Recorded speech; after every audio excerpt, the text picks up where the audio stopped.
All right, we're going to walk you through changing your blade on your taper.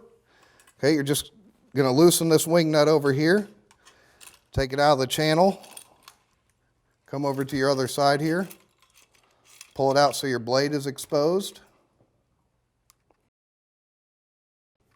Loosen the screw. Pull your old blade out. Grab one of your new blades.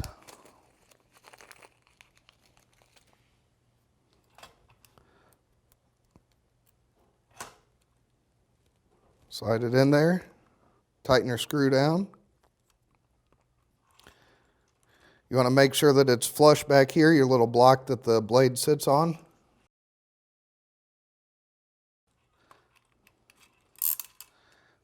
And you also want to make sure that the blade point doesn't hit the teeth of the sprocket.